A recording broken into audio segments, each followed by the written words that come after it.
everyone, welcome back to Feather Stitch House. My name's Rebecca and each week on this channel I make videos about embroidery and textile art to help you get creative. It's been a couple of months since I last posted a stitch alphabet video and I thought it was about time we got on to stitches beginning with H. Thank you so much for your patience. It's been a really hectic couple of months over here at Feather Stitch House with shows, launching new kits and getting Ko-fi postcards from the hedge off the ground. If you want to find out more about any of those things, there are links in the description below, so do check those out and head over to our website to look at the new kits we've got available as well. So, stitches beginning with H. I think there are 8 today that we're going to learn, some really beautiful decorative stitches and some quite useful ones as well. So I'm going to head into my studio and let's get stitching.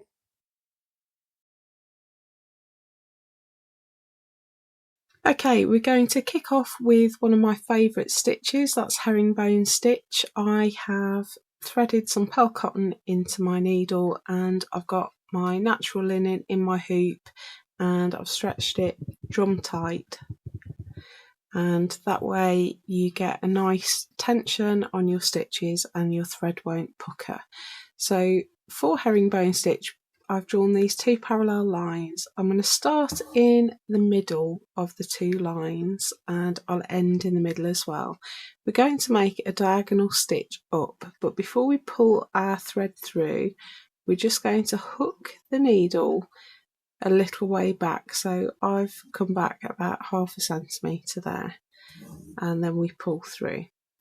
So now I want to cross my thread over and make a diagonal stitch down to the bottom line, and we're going to hook a little bit of fabric, try and hook around about the same amount and pull through. And now we're going to go up to our top line and we want to keep our spacing fairly even. And then we're going to hook a little bit of fabric backwards and pull through. And then down to the bottom line, hook a little bit of fabric backwards and pull through. And we just keep going like that all the way along our line. So this is like an offset cross stitch. It's also a very functional stitch. It can be used for hemming. It gives a blind hem if you keep these back stitches very tiny, because on the back there's only that part of the stitch showing. The trick with this one is to keep your back stitches even and your angles even, so it can sometimes help to lay your thread so that you can see the angle that you're getting. So if you lay your thread down you can check whether it's going to be too shallow or too steep, and you can make an adjustment.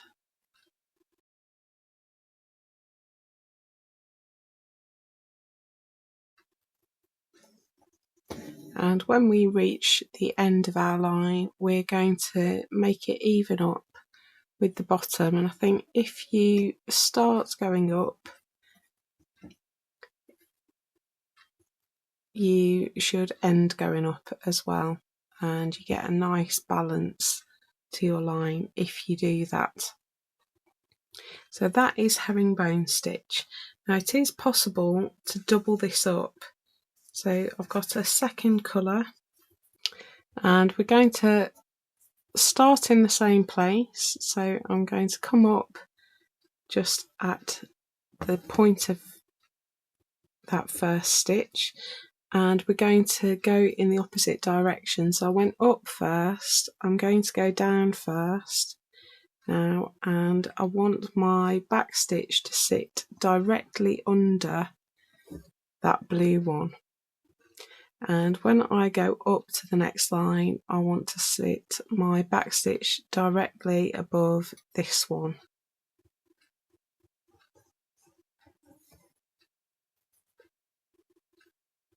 So we're going to intersect, we're going to kind of offset our line of stitch. And you can do this multiple times. So if you space your stitches really wide, you could get 3 different colours in.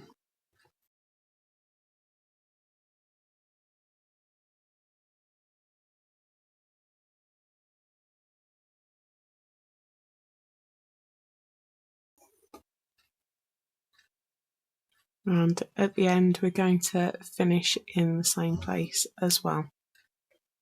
So that is a herringbone stitch and a double herringbone stitch as well, if you want to intersect a second colour.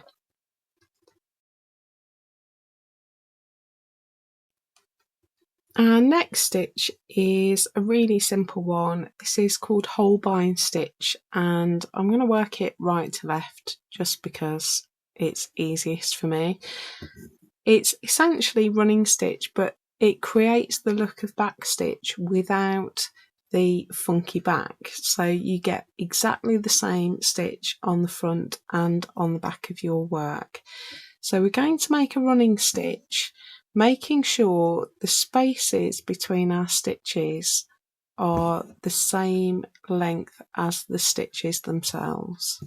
So this is a great one for working on sheer fabrics. If you are stitching on organza or silk or anything where you can see through,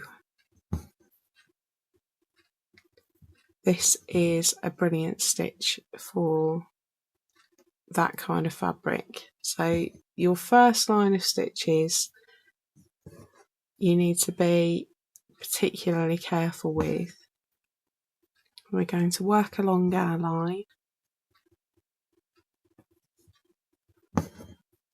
It's not the most even I've ever done, but for the purposes of showing you the stitch, it will do. As ever, I'm working at a funny angle where I can't be right over my stitching because the camera's there. So I've worked it all the way along my line, and now I want to come forward as if I'm going to start another stitch, but this time we're going to work back in the opposite direction. So I want to take my needle back down at the beginning of the next stitch, and I'm going to come up at the end of it.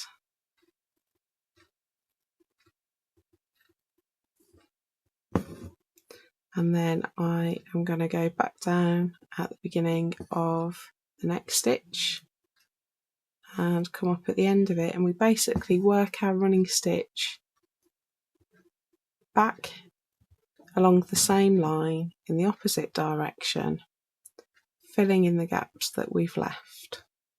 And if you're working with your hoop free, so if you're just holding your hoop in your hand, you can obviously flip your hoop over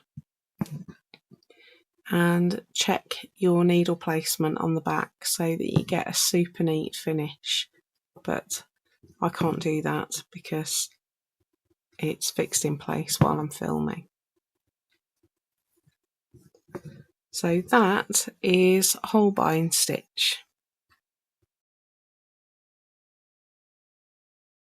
Right, our next stitch is a combination of herringbone and Holbein stitch. So I've stitched 2 lines of Holbein stitch, and we're going to create a herringbone ladder. So what I want to do is, I've got a second colour here, I want to bring my thread up just above that first stitch on my bottom line, and I'm going to loop my needle underneath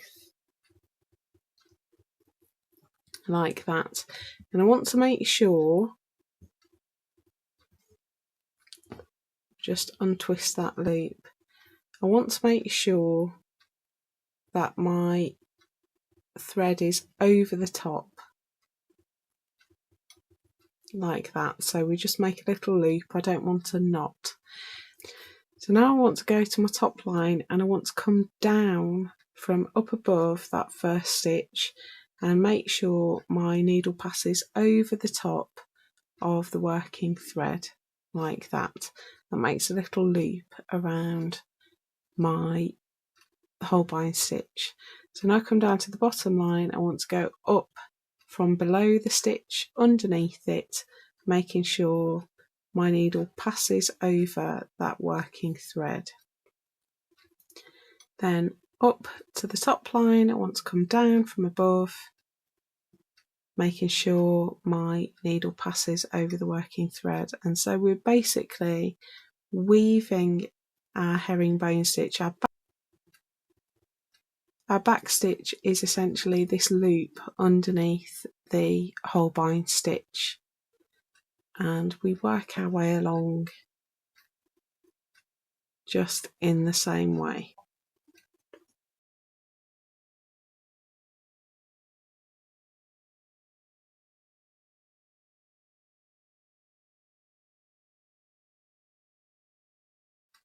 So if you run out of thread like I have here, take your needle down just on the other side of your Holbein stitch at the bottom, and we're going to come back up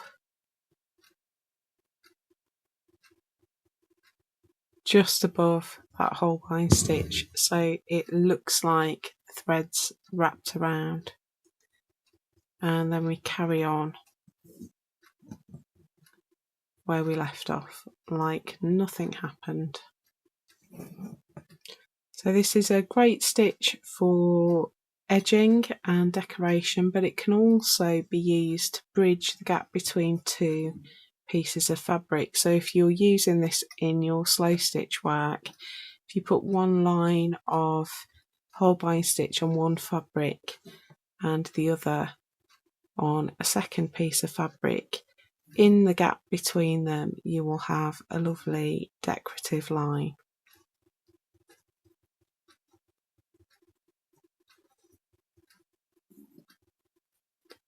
So we're going to finish in a similar way to how we started. So we're going to loop around that stitch and take our thread through to the back, and that is a herringbone ladder.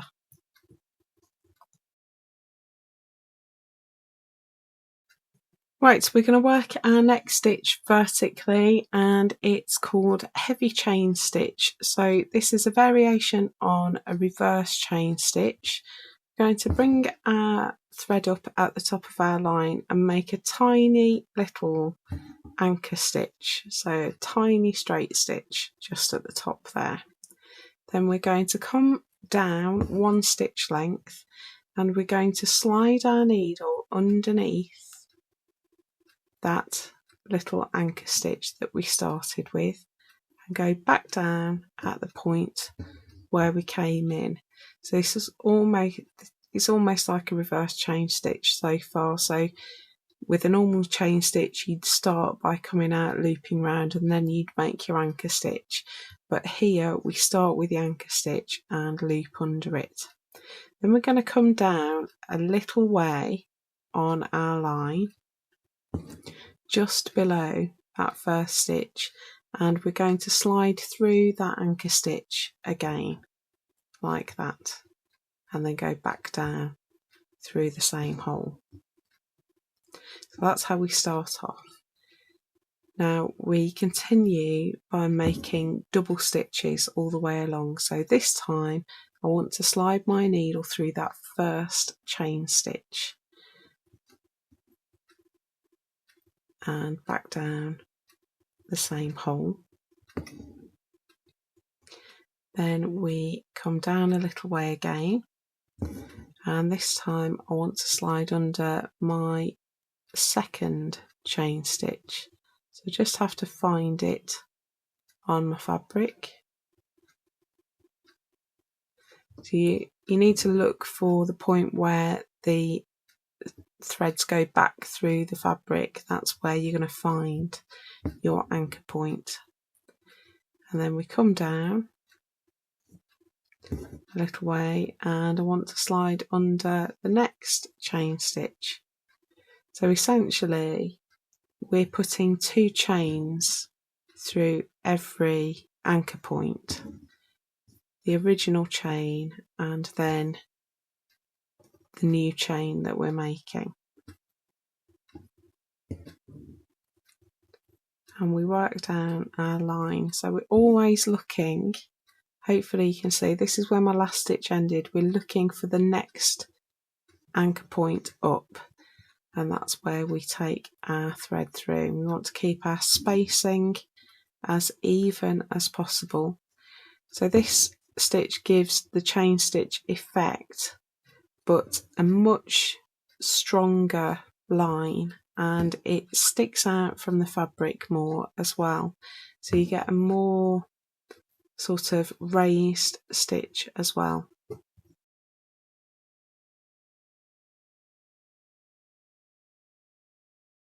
So I think I'm going to stop there. With chain stitch, obviously you'd be working it in the other direction, so you'd put an anchor stitch, but here we just finish off on the back, and that is heavy chain stitch. Right, so next we have a super simple stitch. It's called the Hungarian diamond, and it's just a series of straight stitches. So we're going to start by making a small straight stitch. Then our next stitch is going to start just above and to the right of that one, and we're going to come down to just below. So we've got a slightly bigger stitch. Then we move along a little way and make a slightly bigger stitch again. You might want guidelines in for this, but I'm just going to eyeball it. Then our next stitch we want to match with our second stitch, and then finally we're going to match with our first stitch. So we do 3 stitches that increase in size and then 2 that decrease, and then you can do the same again. So we're going to make our tiny stitch, move along a little way and make our medium size stitch, then our large stitch,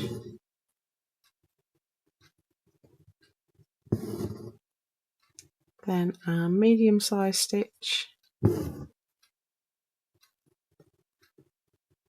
So this is much easier to work on counted fabric, so like an Aida or canvas or something like that, or an even weave, because you can use the holes to guide you, but it is possible on just ordinary fabric.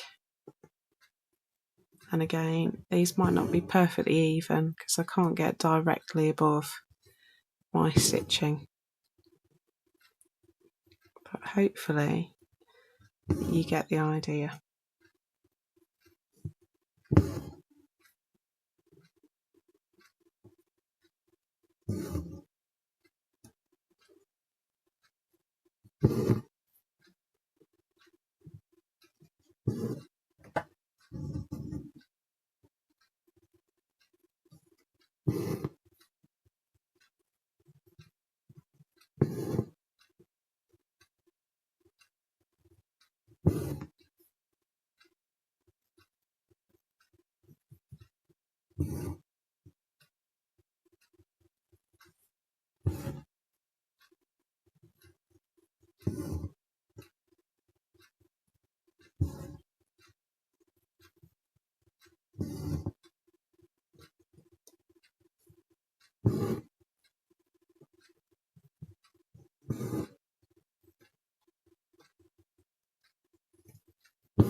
So hopefully you get the idea. I've veered up a little bit there, but That is Hungarian diamond stitch, really nice one for simple decoration.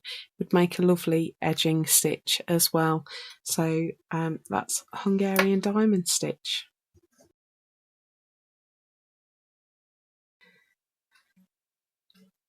And next stitch is worked in a square. You can also do this in a circle, but a square is probably easiest for learning. It's called a half Rhodes stitch, and we are going to start in the top corner of our square and make a diagonal stitch down to the bottom right corner.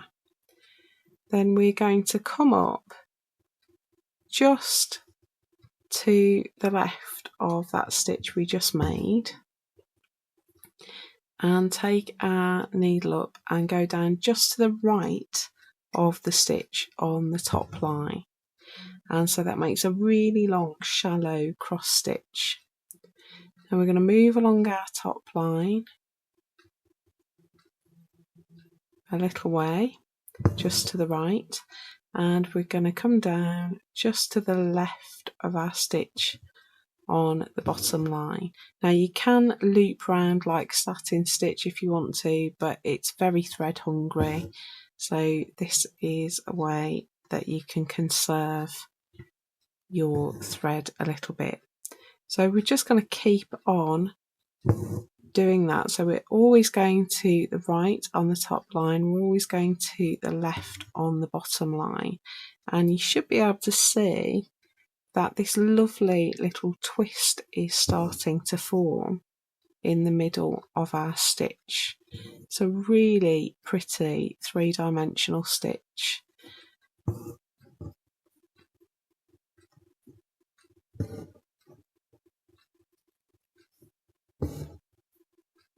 So you want to keep your eye on your top and bottom of your box, because you want to be roughly the same distance each way. So I've gone a little bit further over. It was this stitch here, my gap was a bit too big, but for the purposes of demonstrating the stitch, I think it's close enough to give the idea. So we get this sort of hourglass shape with a twist in the middle. So I'm going to show you that again, see if I can get it a little bit more neat this time. Let's work one horizontally. So I'm going to start in the bottom left and go up to the top right.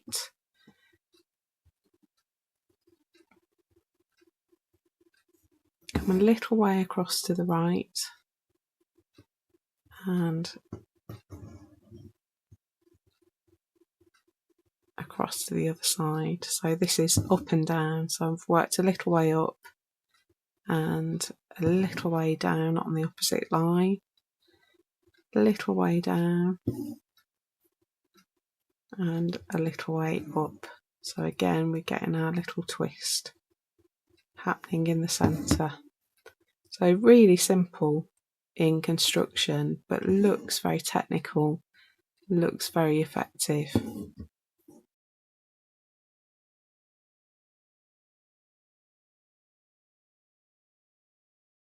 And there we go. That is a half Rhodes stitched, worked vertically and horizontally. So really playful stitch that creates a lovely three-dimensional effect in your work. So our final stitch is a Hedebo or Hedebo stitch, and normally it's worked on a folded edge of fabric, but we're going to work it on the flat. So I've got a knot in my thread and I'm going to bring it through. It's kind of a variation on blanket stitch, it's worked in reverse. So I've brought my thread through on my line and I want to go along my line. I've taken my thread over the top. I want to go along my line a little way and take my needle in on the line and just take a little bite out of the fabric. So I've just hooked up a tiny little bit of fabric, about 1/2 centimetre, and I want to pull through until I've got a loop. Then I want to take my thread round to the right, and I want to come through the loop from the back of the loop to the front, and then I'm going to pull through. And we get something that looks like a blanket stitch but has a little knot on it. So again, thread over the top, along a little way, down on the line, and take a little bite. And I want these bites to be about the same so that we get a nice even finish on our stitch. Pull through until we've got a loop. Take my thread round to the right, and I'm coming in from the back of the loop through to the front, and then I pull through like that. So along a little way, in on the line, take a little bite and pull through to get a loop, then come from underneath the loop from the back of it to the front and pull through. So you end up with something that is similar to a blanket stitch. It's a little bit finer. You can work these very close together as well. And just got a little noose knot, and it has a little knot on it, so it's almost like a picot edge, so a looped edge. I think this got used on things like handkerchiefs and things like that many years ago. So a little bite, pull through to make a loop, through from under the loop through to the front, and pull through.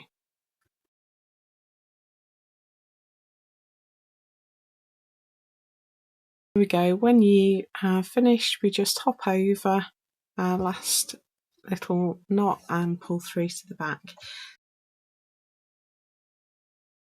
This is a great way of putting a decorative edge on, or making the edge of a hem more sort of robust and solid. So we're going to start by coming up inside the fold. So I'm just tucking up inside the fold like that and pulling through. I've got a knot there to hold that secure, and we're going to come back down a little way across through the fold and take a little bite of our fabric like that, and we want to pull through until we're left with a little loop.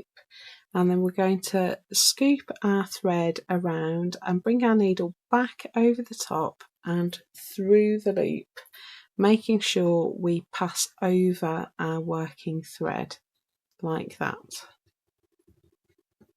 And we're going to pull through until that tightens up. And so we get almost like a blanket stitch but with a little knot. So I'll show you that again.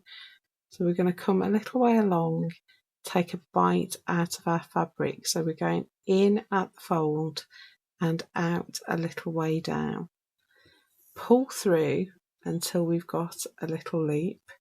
We're going to scoop our thread round to the right, come underneath the loop and through it back to front like that.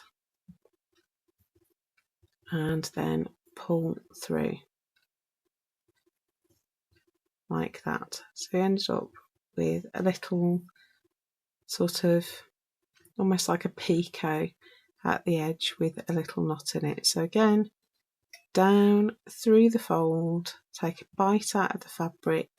We want to keep these bites about the same length.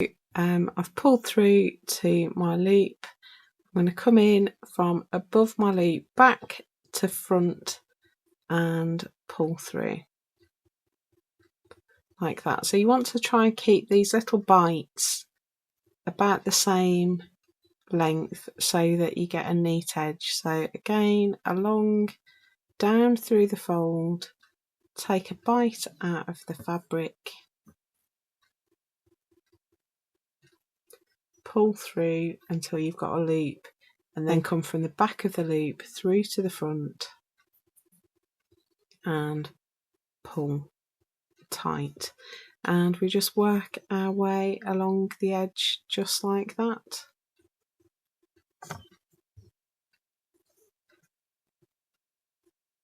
So to finish off, you would go in through the fold and finish off your thread inside.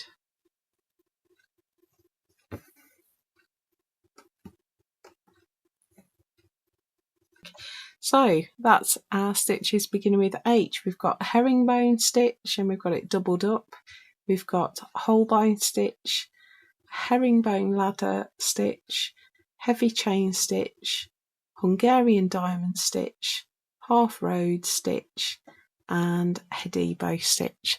So I hope that you've learned some new stitches today. Hope there's something there to inspire you, and have fun playing with our stitches beginning with H. Hopefully it won't be so long until we do our stitches beginning with I. There's a real humdinger in that one, so yeah, look out for that video when it's posted.